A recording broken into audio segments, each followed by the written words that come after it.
সুদ খাও, তোমরা যারা হারাম কাজে লিপ্ত হয়ে যাও, তোমরা ঈমান বাঁচাও, তোমরা ঈমানকে মজবুত করো। তোমরা মনে মনে হয়তো ভাবতে পারো, আল্লাহর রাসূল হাদিস শরীফের মধ্যে এসেছে, আল্লাহ পাক রব্বুল আলামিন বলেন, বান্দা যদি এটা মনে করে যে আমি তো গুনাহ করেছি আর মনে হয় মাফ পাবার রাস্তা নাই, এটাই হলো তার ঈমানের দুর্বলতা।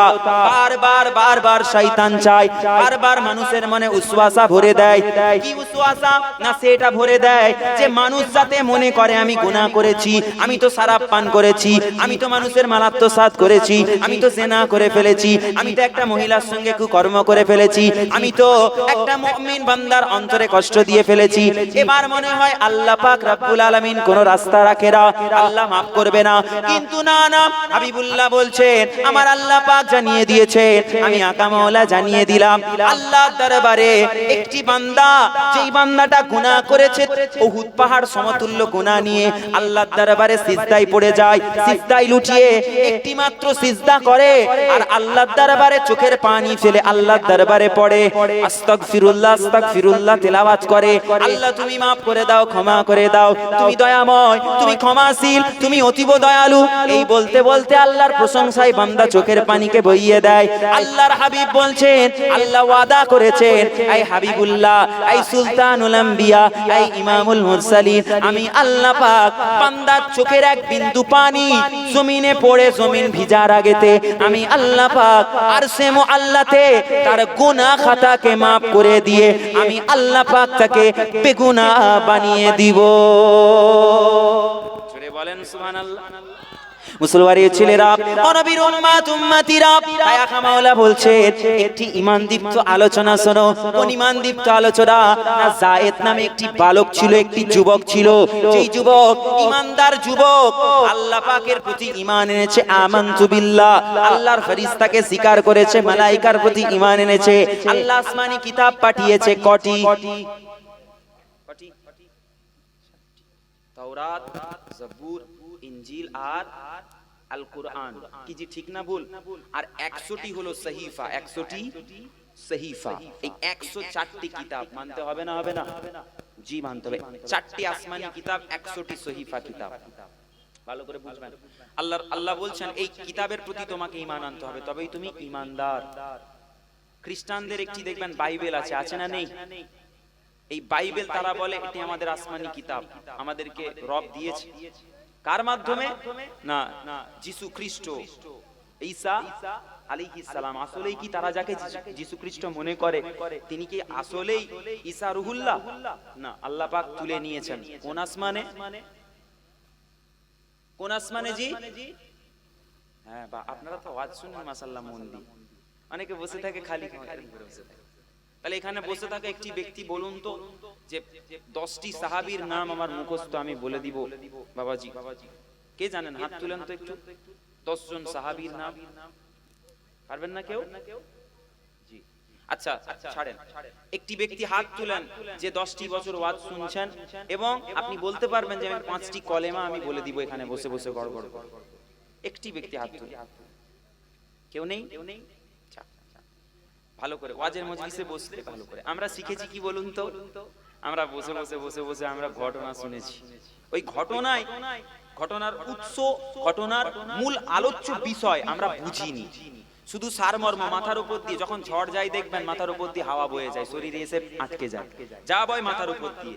গাড়ি যখন যায়, গাড়ি সিডেন গাড়ি হলে দেখবেন গাড়ি হাওয়া পাস করে খুব সুন্দর, সেরকম মাথার উপর দিয়ে হাওয়া বইছে, ওয়াজ মাথার উপর দিয়ে যাচ্ছে, শুনিনি এক ধ্যানে। যখন হুজুর বলেছে জোরে বলুন, তখনই বলছি সুবহানাল্লাহ। হুজুর বলছে ঠিক কিনা, বলছে ঠিক। আলোচনা শুনিনি, যখন বলছে ঠিক কিনা, বলছে হ্যাঁ ঠিক। এটা আমাদের ঈমান। ঈমানের খোরাক কি? এই জায়গায় বসে আলোচনা শ্রবণ করা। এটাই ছিল মুজাদ্দিদ জামানের নীতির একটি অন্যতম একটি নীতি, যেখানে বসেছো আন্তরিকতার সাথে বসে জিকিরও করো, আন্তরিকতার সাথে বসে আলেম ওলামা তাদের থেকে কিছু জ্ঞানের কথা শিখে নাও। শুনেন ঈমানদীপ্ত একটি আলোচনা। মুসলমানের ছেলেরা, নবীর উম্মত উম্মতিরা, যায়েদ নামের একটি ব্যক্তি ছিল, যার ঈমান ছিল মজবুত, যার ঈমান ছিল শক্ত। কোন বান্দা ওই সময়ের যায়েদের থেকে বড় ঈমানদার কেউ ছিল না, কেউ ছিল না। কোথায় ছিল তার বাড়ি? না, কিরমান নামক একটি শহর। শহরের নাম নিশ্চয়ই শুনেছেন, শুনেছেন নাম? কিরমান নামে একটি শহর, কোথায় অবস্থিত? বর্তমান যেখানে যুদ্ধ চলছে, নাম কি দেশের? জি, কি নাম দেশের? যুদ্ধ হচ্ছে না, বলেন না, কথা বলেন আমার সঙ্গে। না জিজ্ঞাসা করলাম বলে নিজেকে ছোট ছোট ফিল করছেন? না, নিজেকে ছোট ভাবার কিছু নেই। এখানে বসে আমি সাহাবীদের নাম যদি বলে দিই আপনারা মুখস্থ করে শুনে চলে যাবেন। এখন ফোন আছে, ফোনে যদি রেকর্ড করে বারবার বারবার ওটিকে রিপিট করেন, আপনি ইনশাআল্লাহ 10টার জায়গায় 20টা অথবা 50টা আপনি সাহাবীর নাম মুখস্থ করতে পারবেন। কিন্তু না, আমাদের ছেলেরা কি করে জানেন? আমাদের ছেলেরা গান, আপনি বলেন তো একটি হিন্দি গান বাবা শোনাও তো তুমি। বিয়ের ইন্টারভিউতে যদি বলেন 10টি সাহাবীর নাম শোনাও, পারবে না। কলমা শোনাও, পারবে না। কি শোনাতে পারবে? একটি হিন্দি গানের একটি হিন্দি সিনেমার একটি গান শুনিয়ে দাও, আরামসে একদম 4-5 লাইন শুনিয়ে দিবে। কিন্তু 10টি সাহাবীর নাম বলতে পারবে না। কথা ঠিক না ভুল? মিলছে না মিলেনি গো? এই জন্যই তো মজলিস দিয়েছেন শিখার জন্য। হযরতে যায়েদ, এই যায়েদ কি করেছিল? কিরমান শহরের মধ্যে অন্যতম একটি ব্যক্তিত্ব ছিল। তার প্রফেশন কি ছিল? কাজ কি ছিল? না গরীব ছিল, অসুস্থ ছিল, বিমার ছিল, যুবক বয়স, ইয়ং বয়স। ওই ছেলেটি ওই পাহাড় কিরমান শহরের সবথেকে উঁচু একটি পর্বতের পাদদেশে, পর্বতের পার্শ্ববর্তী একটি জায়গায় একটি কুঁড়ে ঘর নির্মাণ করেছিল।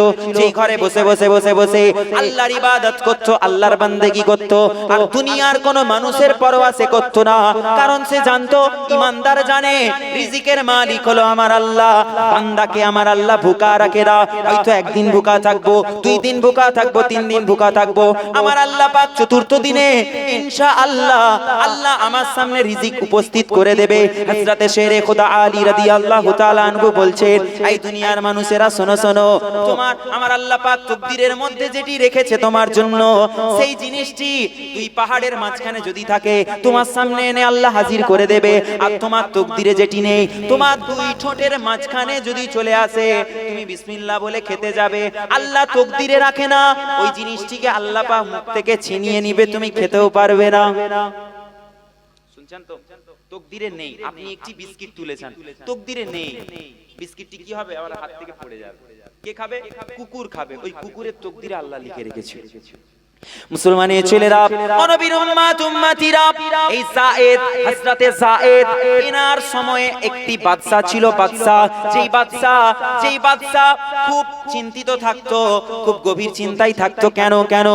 তার সাম্রাজ্যে, তার প্রদেশে, কিরমান সাম্রাজ্যের মধ্যে, কিরমান এলাকায় এমন কোন বান্দা তিনি খুঁজে পাননি যেই বান্দাটি হলো সৎ, যেই বান্দাটি হলো ইমানদার, যেই বান্দার ইমান মজবুত, যেই বান্দা সত্য কথা বলে। কাউকে পেল না। এমত অবস্থায় বাদশার দরবারে একটি ব্যক্তি উপস্থিত হলো। উপস্থিত হয়ে বাদশাকে যখন চিন্তিত দেখলো, বাদশাকে আরজ করলো, হুজুর আপনাকে আমি চিন্তিত দেখছি, আপনার চিন্তার কারণ একটু বলে দিন। ওই সময়ে বাদশা বলতে লাগলো, শোনো শোনো, আমার কয়েকটি মেষ রয়েছে, আমার কয়েকটি ছাগল এবং ভেড়া রয়েছে। সেই ছাগল এবং ভেড়াগুলো চরানোর জন্য আজ পর্যন্ত আমি বাদশা যাকে যাকে দায়িত্ব দিয়েছি, কেউ নিজের দায়িত্ব ঠিকমতো পালন করে না। হয়তো আমার 20টি বকরি আছে, 20টি ছাগল আছে, ওই 20টি ছাগলের মধ্যে থেকে 2টি ছাগল সে বাজারে বিক্রি করে দিয়েছে। পরক্ষণে আমাকে এসে বলেছে যে হুজুর আপনার ছাগলগুলি খাদে পড়ে মারা গেছে, অথবা কোন বকরি কোন ছাগলের দুধ দহন করে বাজারে সে বিক্রি করে দিয়েছে, আর আমাকে সে মিথ্যে কথা বলেছে। এই রকম ভাবে সমস্ত মানুষ আমার সাথে আজ পর্যন্ত বিশ্বাসঘাতকতা করেছে। কোন ইমানদার আমার সামনে আজ পর্যন্ত আসলো না, আমি তো খুঁজে পেলাম না।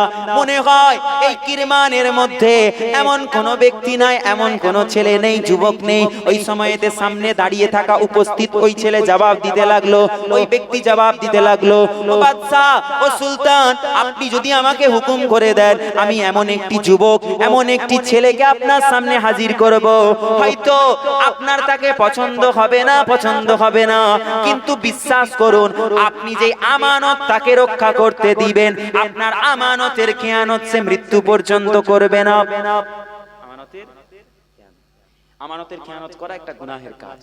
আপনার আমানতের খেয়ানত সে করবে না ইনশাআল্লাহ। যখন এমন বলেছে, বাদশা বলছে ঠিক আছে, ওই ব্যক্তিকে, ওই ছেলেকে আমার সামনে হাজির করো। চলে গেল। ওই ব্যক্তি গিয়ে যায়েদকে বলছে, যায়েদ, তোমার জন্য বাদশার দরবারে একটি চাকরির ব্যবস্থা করে দিয়েছি, একটি কর্মের ব্যবস্থা করে দিয়েছি। যখন এমন কথা বলে, যায়েদ বলতে লাগে, বাদশার দরবারে আমার জন্য কি চাকরি, না তুমি যেই তোমার যেটি প্রফেশন, তুমি যেই কাজের মধ্যে লিপ্ত থাকে ওই কাজটি পূর্বে তোমার মালিক তোমাকে তাড়িয়ে দিয়েছে, কাজ থেকে বের করে দিয়েছে, চলো বাদশার কাছে তুমি ঢুকে যাও। বাদশার দরবারে নিয়ে গেছে, যেই গিয়েছে, এখন বাদশার দরবারে তৎকালীন সময়ে বাদশার কাছে যেই হাজির হতো মাথাটাকে নত করতে হতো। এটাই ছিল সম্মান জানানোর একটি পদ্ধতি, একটি রাস্তা। শুনছেন? কিন্তু যায়েদ যখন বাদশার দরবারে হাজির হলো, হাজির হওয়ার পরেতেই বাদশার দরবারে মাথাটি উঁচু করে বাদশার কাছে এসে বলল, বাদশা সালাম নিবেন, আপনি কি আমাকে ডেকেছেন? সুবহানাল্লাহ বলে। বাদশা তখন প্রশ্ন করছে, এই যুবক, তুমি আমার সামনে মাথা নত কেন করলে না? মুসলমানের ছেলেরা, ও নবীর উম্মত উম্মতিরা, ওই সময়তে যায়েদ বলতে লাগে, হুজুর আপনার সামনে আমি মাথা এই জন্য নত করলাম না, আপনি নিশ্চয়ই নবী রাসূলদের কথা শুনেছেন, নবী রাসূলরা আল্লাহকে মেনেছে, আল্লাহর উপরে আমি ঈমান এনেছি, আল্লাহ ছাড়া কারো ইবাদত আমি করি না, আল্লাহ ছাড়া কারো সামনে মাথা নত করা যাবে না, যাবে না, যাবে না। বাদশা বলে, এই যুবক, তোমার এই কাজটি দেখে আমি বড়ই খুশি হয়ে গেছি, যাও যাও, আজ থেকে তোমাকে আমার এই কাজটি তোমাকেই করতে হবে, দায়িত্ব দিয়ে দিলাম। প্রত্যেক দিন তুমি আমার এই ছাগলগুলি নিয়ে তুমি ওই উঁচু পাহাড়ের পাদদেশে যেই জমিগুলো রয়েছে ওইখানে গিয়ে আমার এই ছাগলগুলোকে প্রত্যেকটা দিন সকাল থেকে সন্ধ্যা পর্যন্ত তুমি চড়িয়ে নিয়ে আবার আমার দরবারে ফিরিয়ে দিয়ে চলে যাবে। এটি হলো প্রত্যেক দিনের তোমার একটি কাজ। বুঝছেন? জি, মাথাটা নাড়াচ্ছেন কেন? শুনছেন তো? কথা বলবেন, নাহলে বলবো আপনারা হয়তো কবরে চলে গেছেন। কমিটির, আপনারা কমিটির আর বাকি সব এলাকা কমিটির কজন সদস্য আপনারা? 50 জন?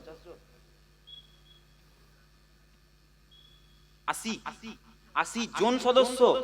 কমিটির ছেলেরা বসলেই তো মজলিস ভরে যেত।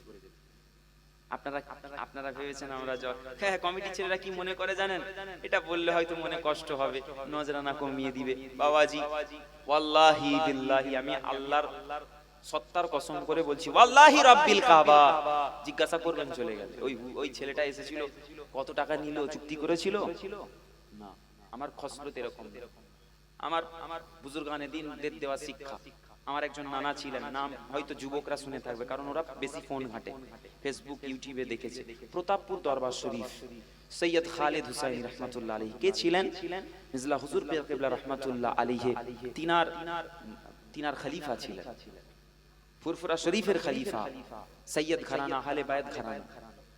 তিনি বলেছিলেন একদিন আমাকে, কুচি জলসা করছো করো, কষ্ট দিয়ে মানুষের থেকে অর্থ নিও না, কষ্ট দিয়ে অর্থ নিও না। কিন্তু বর্তমান সময় অনেক জায়গায় ঘুরছি, বলিনি আমি কোথাও, কিছু কিছু এমন জায়গা আছে, একটি জায়গায় গিয়েছি, জায়গার নাম বলবো না, নাহলে আল্লাহর দরবারে গুনাহ লুকিয়ে রাখা মুমিনের কাজ। অপর ভাই ভুল করলে ভুলটাকে লুকিয়ে রাখা অপর মুমিনের দায়িত্ব। আমি গিয়েছি, প্রায় আমার বাড়ি থেকে, আমাদের ওইখান থেকে দরবার থেকে 160 কিলোমিটার রাস্তা, উত্তরের দিকে তো গিয়েছি। আপনাদের এটা উত্তর না দক্ষিণ? দক্ষিণ। আমি উত্তরের দিকে গিয়েছিলাম, তো গিয়েছি, জলসা টলসা করে নেমেছি। আমাকে বলছে, ভাইজান পরের বছরের ডেটটা তাহলে লিখে নিন। আচ্ছা ঠিক আছে, ফোন করবে, আমার তো ডায়েরি নেই কাছে, বাড়িতে গিয়ে লিখে নিব খাতায়। নজরানা দিয়েছে, আমি বিসমিল্লাহ বলে নিয়ে নিয়েছি। ও বাবা, রাস্তায় গিয়ে দেখছি একটু তেল পাম্পে পেট্রোল ভরবো, অয়েল রিফিউল করব, তখন দেখছি 2000 টাকা বেরোচ্ছে। কি জি, কেন চেয়ে নাই? আমি তখন অনুতপ্ত হলাম, আমি রেগে গেলাম, রেগে গিয়ে বলছি, ফোন করে কাল সকালে সকলকে বলে দিবে। আমার সঙ্গে যে হাফেজ সাহেব ছিল, আমি বলছি কালকে সকলকে বলে দিবে, যতগুলো দাওয়াত আছে 15,000 টাকা করে লাগবে। তারপরে আবার কিছুক্ষণ পরে বলছি, না না ফোন করোনি। এরকম, এটা শয়তানের একটি ওয়াসওয়াসা। যারা চেয়ে নাই তারা কি হারাম নিচ্ছে? না, হারাম না। কিন্তু উসুল নীতি দেখবেন, এক একজন এক একটি নীতি ফলো করে। কথা ঠিক না ভুল বাবাজি? আমি এটা মানে এটা বোঝাতে চাইছি না যে যারা চেয়ে নিচ্ছে, যারা বলছে আমাকে 20,000 দাও, 25,000 দাও, সেটা তাদের এটা প্রফেশন, তারা মেহনত করছে, কথা বলছে, তিনাদের মজুরি নিয়ে নিবে, অসুবিধে নেই। আমি হারাম বলছি না, আমি আমার নীতিতে চলি, আমি আমার নীতিতে কঠিন, আমি আমার জায়গায় সব। আসেন, আলোচনায় ফিরে আসেন। যায়েদকে বাদশা চাকরিতে নিযুক্ত করলো। যায়েদ পরের দিনে সকালবেলা উঠেই সূর্য ওঠার আগেতে ওই বকরি অথবা ওই ছাগলগুলোকে নিয়ে ওই পাহাড়ের পাদদেশে চলে গেল। একটি তৃণভূমিতে গিয়ে ছাগলগুলোকে ছেড়ে দিল। ওইখানে চড়তে লাগলো তারা, আর যায়েদ ওইখানে বসে বসে বসে বসে ছাগলগুলিকে লক্ষ্য রাখলো। একদিন যায়, দুদিন যায়, 3 দিন যায়, দিনের পর দিন যায়, আর ওই পর্বত, ওই পাহাড়, মাউন্টেন অফ লাইট, যেটাকে আপনি ইংরেজিতে কনভার্ট করলে হয় কোহিনূর। কোহিনূর নাম শুনেছেন তো? মাউন্টেন অফ লাইট, আলোর একটি পর্বত, যেই পর্বতটি আলো দিয়ে ভরা। এই কোহিনূর, এই মাউন্টেন অফ লাইট, কোহিনূর পর্বত, এই পর্বতে রক্ষণাবেক্ষণের জন্য একটি জিন থাকতো। কি থাকতো বাবাজি? জিন। জিন আছে পৃথিবীর জমিন, আল্লাহ পাঠিয়েছে, সৃষ্টি করেছে, বিশ্বাস করি। কি জি করি? হাত তুলেন তো কে কে করেন? জি, বাকি যারা হাত তুলছেনই তারা করেননি। আল্লাহ কোরআন মাজিদে বলেছেন ওমা খলাকতুল জিন্না, আমি আল্লাহ জিন সৃষ্টি করেছি, বানিয়েছি। তারপরে আল্লাহ বলেছেন তাদের পরে আমি আল্লাহ তোমাদেরকে বানিয়েছি ওয়াল ইনসা, আমি মানুষকে পরে বানিয়েছি, তোমাদের পূর্বে একটি জাতিকে বানিয়েছিলাম যারা হলো জিন। এই জিন পৃথিবীতে আছে। হায়াত কত তাদের? একটি কিতাবে পড়েছি তাদের হায়াত 1000 বছর পর্যন্ত হয়ে যায় বা তারও অধিক হয়ে যায়। সুবহানাল্লাহ বলেন। মুসলমানের ছেলেরা, ও নবীর উম্মত উম্মতিরা, ওই পর্বতের মধ্যে, পর্বতের একটি গুহার মধ্যে একটি জিন থাকতো। জিন যে ছিল একটি মহিলা। কি ছিল? মহিলা। নাম কি ছিল তার? কিতাবের মধ্যে এসেছে তার নাম ছিল জহুরা। কি নাম? জহুরা। ওই জহুরা নামের একটি জিন, মহিলা জিন। কেন ছিল সেখানে? না এই মাউন্টেন অফ লাইট, এই আলোর পর্বত, কোহিনূর পর্বত, এখানে রক্ষণাবেক্ষণ করার জন্য সে থাকতো। আর মুমিন বান্দাকে পরীক্ষা করত। যদি মুমিনরা পাস করে যেত, সফল হয়ে যেত তার পরীক্ষায়, সে পুরস্কৃত করত, পুরস্কার দান করত। কিন্তু জহুরার পরীক্ষায় আজ পর্যন্ত কোন যুবক, কোন ইমানদার, কোন পালোয়ান, কোন বুদ্ধিজীবী কেউ তার পরীক্ষায় সফল হতে পারে না, পারে না। ও নবীর উম্মত উম্মতিরা, মুসলমানের ছেলেরা, আমার আম্মা ফোন করেছে, একটু তুলি।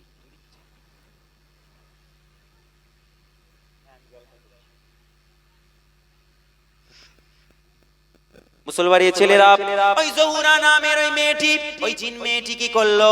না এই যায়েদকে যখন দেখতে পেল, যায়েদ পর্বতমালার কাছে প্রত্যেকদিন আসে ছাগল চরানোর জন্য, বকরি চরানোর জন্য। জহুরা মনে মনে ভাবতে লাগলো এই যুবকটা মনে হয় ইমানদার যুবক। তারপরে ভাবছে না না, এর থেকে বড় বড়, এর থেকে বড় ইমানদার, এর থেকে বড় পরেজগার, এর থেকে বড় বড় শক্তিমান পালোয়ান কত মানুষ এসে আমার পরীক্ষায় অসফল হয়ে ফিরে চলে গেল। আজও মনে হয় যদি আমি যায়েদকে পরীক্ষা করি, সেও মনে হয় আমার পরীক্ষায় ফেল করে যাবে। এরকম চিন্তা করতে করতে বলল না, আমি একটি পরীক্ষা করে দেখি। যায়েদ যখন তার বাড়িতে চলে যায়, সময়টা কখন? না দুপুরের সময়। দুপুরের সময় যখন বাড়িতে চলে যায় কিছু খাওয়া দাওয়া করার জন্য, যায়েদ গিয়ে লক্ষ্য করে বাড়িতে তার কিছু নেই। কি আছে? কি না শুধু পানি রয়েছে, না দুধ রয়েছে, না খাবার রয়েছে।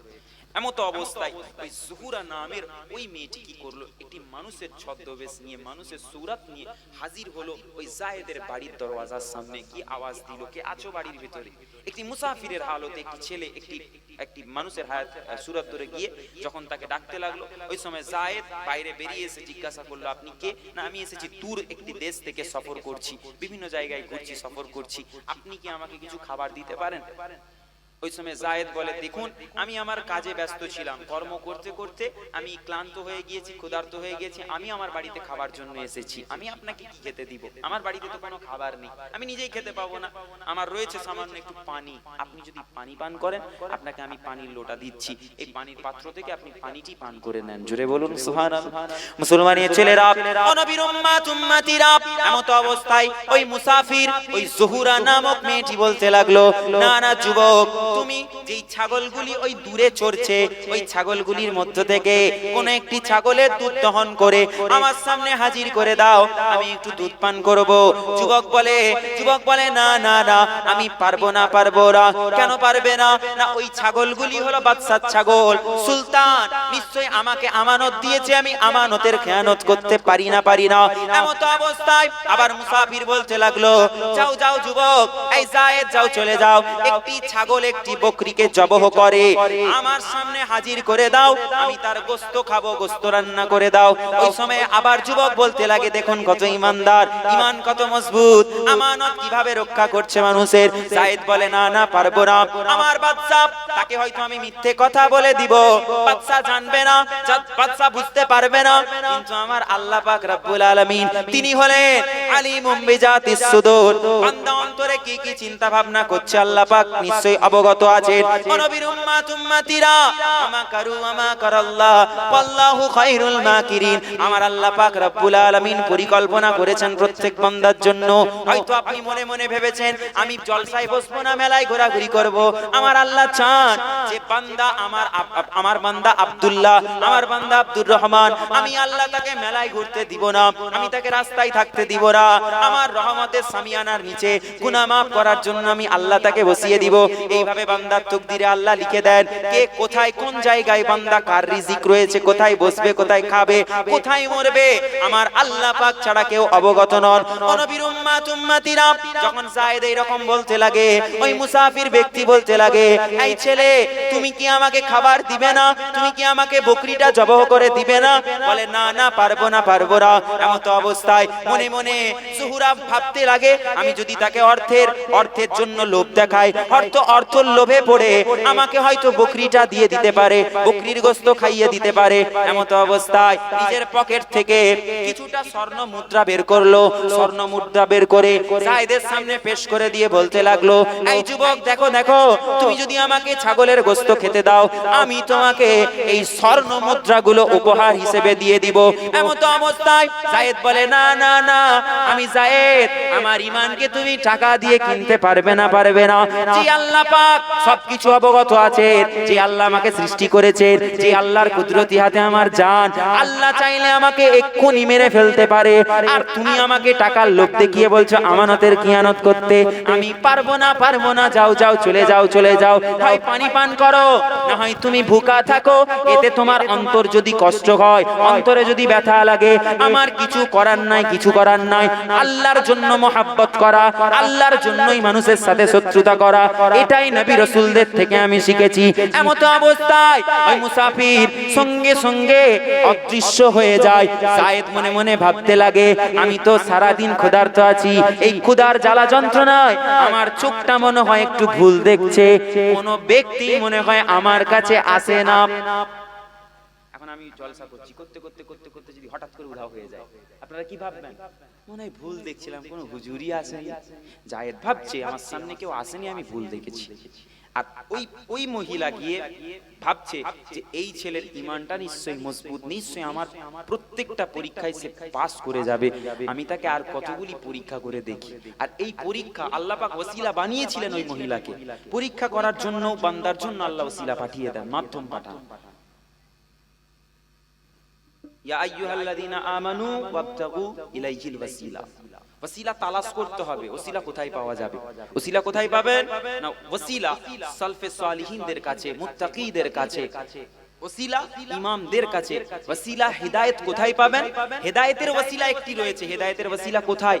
দাদা হুজুর পীর কেবলা রাহমাতুল্লাহ আলাইহির দরবার, হ্যাঁ ওইখানে অবশ্যই আছে, কিন্তু সর্বপ্রথম আপনাকে যেতে হবে কোথায়? আপনার মহল্লার মসজিদ, একটি অথবা দুইটি মসজিদ যেই ইমাম সাহেব আছে। হে মুসলমান, বিশ্বাস করো, হিদায়াত তুমি আমি হুজুর আমার দাদুজান তিনার মাজারে গিয়ে তুমি পাবে না হিদায়াত। হিদায়াত পাবে কোথায়? মসজিদ, আল্লাহর ঘর, ইমামের পেছনে তুমি দাঁড়িয়ে যাও, আল্লাহ তোমাকে হেদায়েতের রাস্তায় পৌঁছে দিবে। একবার জোরে বলুন সুবহানাল্লাহ। নামাজ এমন একটি ইবাদত, নামাজ যেই বান্দা পড়ে আল্লাহ পাক তার অন্তরকে প্রসারিত করে দেয়, অন্তরে আল্লাহ পাক প্রশান্তি দান করে। আরেকবার জোরে বলুন সুবহানাল্লাহ।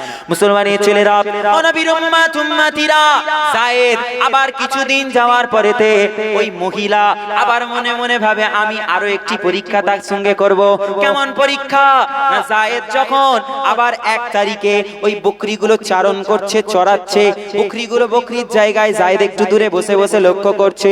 হঠাৎ হঠাৎ করে আসমানে একটি কালো মেঘ চলে আসে।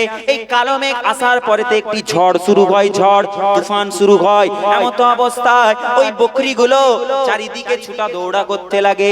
যায়েদ লক্ষ্য করে কতগুলি বকরি একত্রিত হয়ে পাহাড়ের গুহার দিকে চলে যাচ্ছে, আর একটি মাত্র বকরির বাচ্চা একটি গর্তের মধ্যে পড়ে গিয়েছে। আর যায়েদকে বারবার ডাকছে। কেন ডাকছে?